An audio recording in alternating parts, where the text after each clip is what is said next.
Good morning, everyone. I am Rajveer and I am going to present before you on the topic of graphene as an innovative water treatment device. So here are my contents. Why we need water treatment device, what are 3D GBMs, importance of 3D GBMs, strategic utilization of them, and the future. First of all, why we need water treatment device. As you all know, by 2025, an estimated 1.8 billion people will live in areas plagued by water scarcity, which means two-thirds of the world's population will live in water-stressed regions. Moreover, the current wastewater treatment are incompetent to the new pollutants pertaining to the strict water quality standards. Now, what are 3D GBMs and how they are made up of?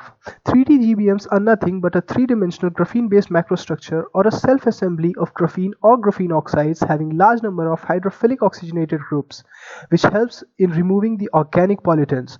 For example, graphene aerogels. Secondly, it consists of huge network of interconnected three-dimensional porous network of size in the range of sub-micrometer to micrometer, which helps in the rapid kinetics of adsorption.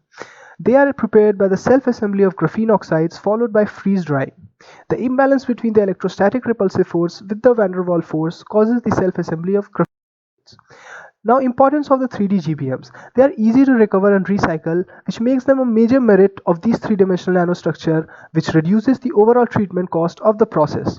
Secondly, graphene's high specific area to volume ratio and high surface free energy make them an excellent material for adsorption with fast kinetics, and no release of nanomaterials into the water, which makes them an effective device for the treatment of the wastewater. Various nanomaterials can be incorporated into the GBMs to make a multifunctional nanocomposite which increases its field of application in water. Now, these three are the strategic utilization of the GBMs. First of all, as you all know, adsorption is the simple process in which the GBMs acts as a pass-through material for the water, and then passing through the water gets treated. Secondly, the capacitive deionization, in which the 3D GBMs are made into electrodes and an electric field is passed through it. Upon passing, the water gets deionized and then gets treated.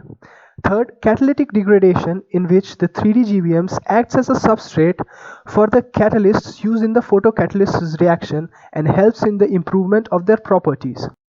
So here are the images of the capacitive deionization process and the catalyst degradation process.